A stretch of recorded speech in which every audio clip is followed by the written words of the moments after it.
Hi, I'm Lois. I'm the founder of Restored Eden Physiotherapy, and today we're going to do some exercises to help our posture. So we're going to start with the 5 key elements of Pilates. So just starting with our head and neck position, I'm going to turn this way so that you can have a look. So we're going to imagine that we've got a cord that's pulling our head back. So our head is going into retraction. So if there's an imaginary line going from the back of my head all the way down my body, then I want the back of my head to be against that imaginary line. So the opposite of that would be to have a chin poked posture like that, but we're taking it back. So we're not looking up at the ceiling and we're not looking down at the floor, but we're going straight back. And then we're going to pull our shoulder blades together. So when we pull our shoulder blades together at the back, then our shoulders automatically go back, so then they're in line with our neck. And then we're just going to think about our breathing. So we want to expand the basal lobes of our lungs. So when we inhale, the base of our lungs goes out, and when we exhale, it comes together again. And we want to think about inhaling and expanding to the basal lobes rather than breathing at the top. Because when we breathe at the top, then it's very shallow breathing, like, and we're only really filling up the air lobes at the top. But we want all the air to go to the bottom, so that every single alveoli in our lungs is getting filled up with air. That way it helps us to make it less likely to have a chest infection. We can all get chest infections, in fact I've just had one, but actually we can get rid of them a lot faster if we get the air underneath all of that unwanted bacteria and then just breathe it all out, rather than just having it accumulating there and staying there for ages. So we want to inhale through our nose and then exhale through our mouth. Inhale through our nose and exhale through our mouth.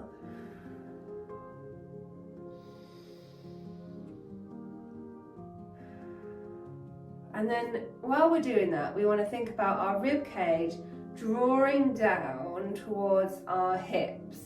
So that means that we're really trying to pull in everything. And we want to imagine that somebody has got a corset and they're just tightening that corset so everything is just getting really pulled in. And then everything is getting pulled in and up, and then we want to pull our pelvic floor up. So we want to imagine that we're really desperate for the toilet at the front and the back passage, and then we're just drawing all of that up and in, and then but whilst we're doing that, we're also breathing to the basal lobes of our lungs. So that's the 5 key elements of Pilates. Okay, so we're going to start with swimming level 3. So this is where we're working our arms and we're kicking our legs. Now it's really important that we are keeping our elbows straight and our knees straight, because we want the work to come from our glutes and our shoulders. And then just rest.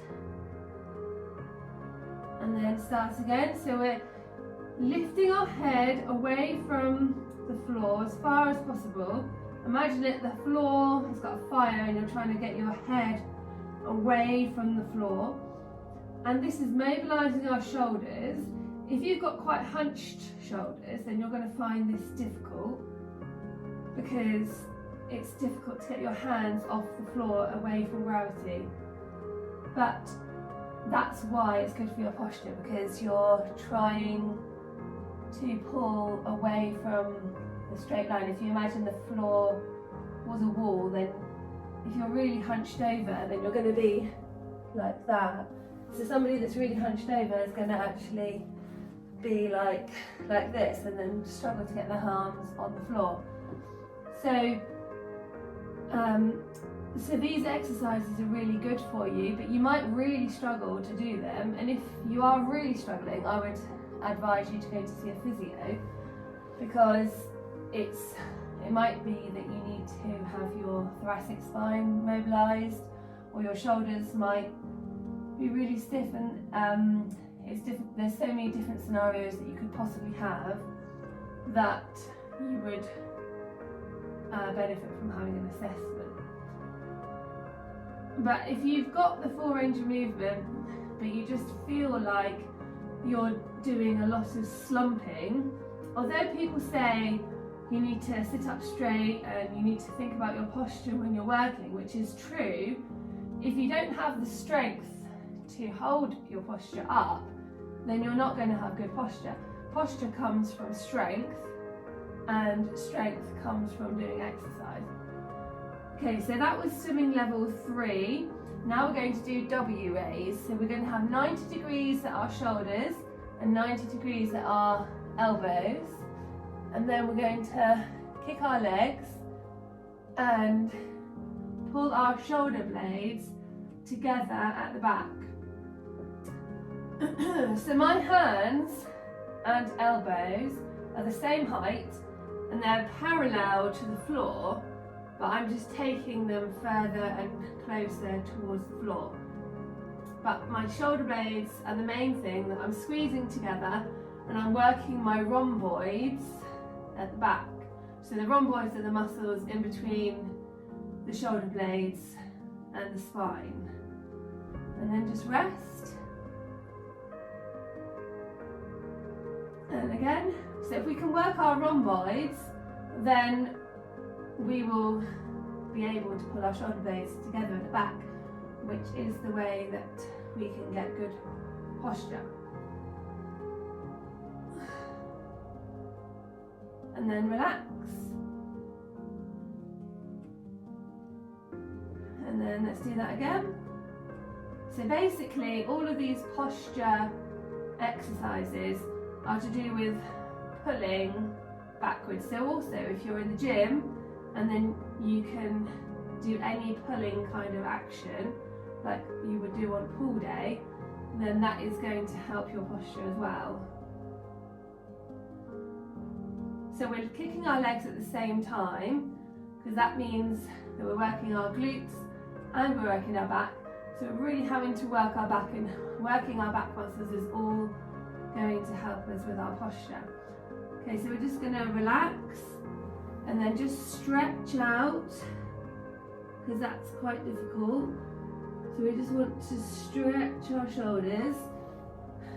So we're going to go to child's pose. This isn't helping you to have good posture, but after doing those exercises, doing the opposite is a nice way to relax and recover from what we have been doing. And then we're going to do child's pose with a twist, and then the other way. So when you have good range of movement in your spine, then that is obviously going to help you with your posture. So we're going to go from child's pose to doing a back extension. We want as much range of movement in our spine as possible. Any kind of stiffness, particularly in your thoracic spine, so that's like from the bottom of your neck to your lumbar spine, which is here. So there's 12 thoracic spinous processes which go down the middle of your back, and if they are stiff, you'll get called like a hunchback, where you're doing that, and you don't want that kind of posture because it squashes your lungs, so then you don't have as much lung capacity if you've got poor posture, and it's also painful. So what we're doing here is a lumbar back extension. So it's mainly working the lower back. I'm swapping from doing child's pose to back extensions because sometimes if you've got a stiff back, then it can feel like it hurts when you do a back extension. Then if you swap into something that's more comfortable, then it can be a bit more manageable. So now we're going to do some pure back extensions. So I'm going to do them quite quickly. I'm keeping my legs on the floor, my toes pointed, but I'm doing the back extensions quickly so that I've got some movement of the synovial fluid in my joints. If I go too slowly, then it's not always enough to get some movement going. And then I'm going to stop at the top and I'm going to do a back extension with a twist. So I'm going to keep my legs on the floor, so I'm pushing my hips into the floor and then I'm using my hips as a lever to then twist around. It's quite easy to cheat on this and then lift your legs off the floor, but then if you lift your legs off the floor, then you're not really rotating your back and you're not getting back extension either. So it's better to just do as much as you can without cheating, but like with, even if it doesn't really look like you're doing anything, if it feels like it's stretching, then it is doing something, and that would be more beneficial. And then go back the other way. So there's 6 movements of your back. Each spinous process does flexion, extension, side flexion to the left, side flexion to the right, left rotation and right rotation. So at the moment we're doing extension and rotation at the same time. And then we're going to come down again. So we want to be working our thoracic spine and opening it up. So we're just going to sit with our knees bent and then stretch backwards with our shoulders and then down again. And then stretch back and then down. So as we do this, we should feel like the top of our back is really opening up. It's kind of like a pelvic tilt, but with your upper back. And as you do it, you should just really feel that stretch.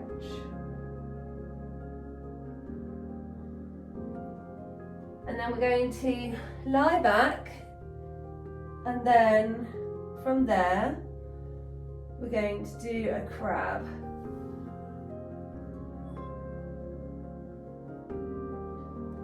And then down. So we're going to do this a few times.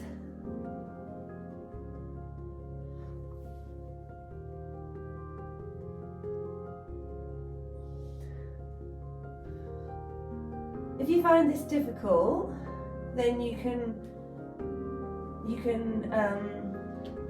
just do a little one. Any kind of version where you're lifting your back into extension is going to be beneficial. So if you do find that difficult, then what you could do is get some kind of foam roller or cushion like this one, and then lean back over the top of it. And if you find this too easy, then you could get a bigger cushion or 2 cushions and lean back over that, so that you can really feel your spine opening up. Another thing you can do to open up your spine is to lean back over a chair.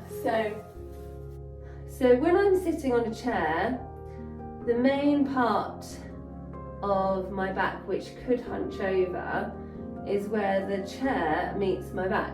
Now if you're sitting on, at a desk and you're working and you've got a chair that's quite low backed, then it's a really good opportunity to just lean back and stretch your shoulders over the top of your chair and feel like your spine is overlapping the chair and opening up.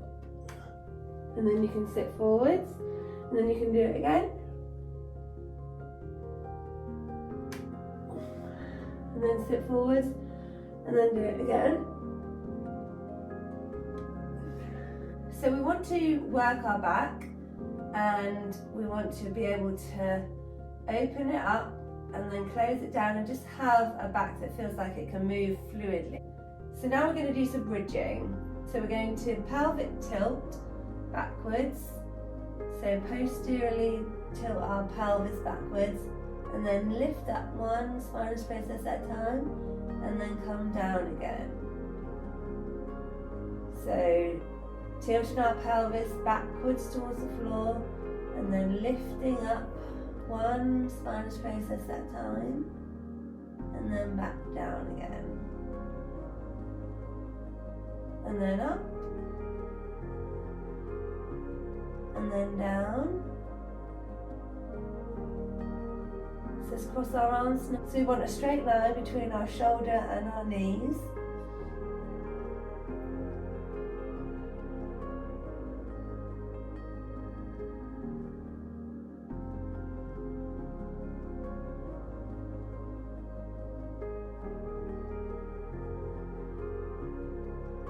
And if we want to make that more difficult, we can go into single tabletop position and then do a single leg bridge and then down again and then up and then down, up and then swap legs.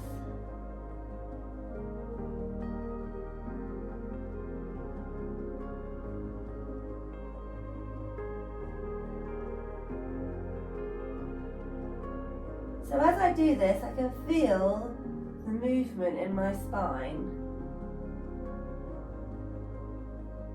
And the more movement I've got, the more my back is just going to open up. And the more my back can move, the more my shoulders will be able to move. Another way to get my back moving is to do rolling like ball. So I'm going to roll back and then roll forwards. So as I do this, I'm mobilising all the spinous processes in my back, and I'm also having to use some core strength to control the movement.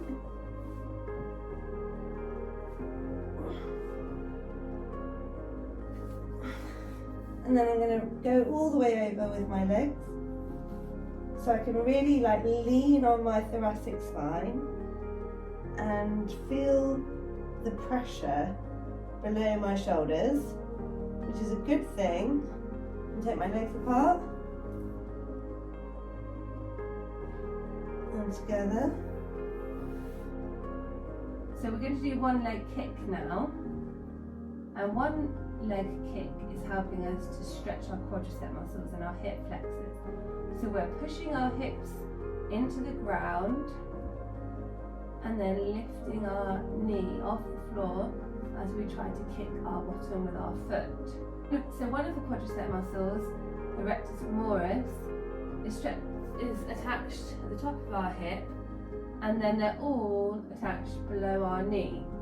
So if they're tight, and if our hip flexors are tight, then we will end up leaning forwards just because our muscles are tight, and that will result in poor posture. So we need our quadricep muscles to be as long as possible. So we're going to get hold of one leg now and then lift our knee off the floor, pull our shoulders into retraction. So we want to hold onto our leg with 2 hands, because that helps us to pull our back up and towards our foot, and we're lifting our knee off the floor, so our hip is on the floor but our shoulders and our knee is off the floor. And then we're going to swap legs. So we're reaching as far down our leg as possible. So this is stretching our hip flexors, our quadricep muscles. We're working our back into extension. Our shoulders are going into retraction. We're having to hold our head up, so it's a really good stretch. Let's do that again on the other leg. I'm holding my ankle, but you might only be able to get hold of your toes or one toe. That's okay. If you can't reach, then you can use a band or a dressing gown cord to help you to get hold of it, and then you can walk your hands towards it along the band. Because if you can't do this, it's going to be because you've got tight muscles, restricted knee flexion, restricted back movement, or your shoulders are tight, something is tight. And if you can do even the bare minimum, then it's going to be very beneficial for you. So now we're going to get hold of 2 feet and then we're going to rock. So rocking really emphasizes the stretch. It's like a dynamic way to stretch. And we're working the muscles in our back to help our posture. So we're not only working the muscles, but we're also stretching. So it's really beneficial. And then stretch out. We're just going to walk our hands back to our feet.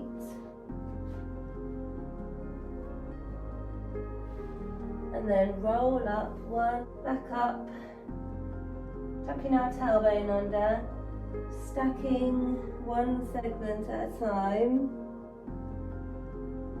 pulling our shoulders together at the back, making sure our head is in retraction.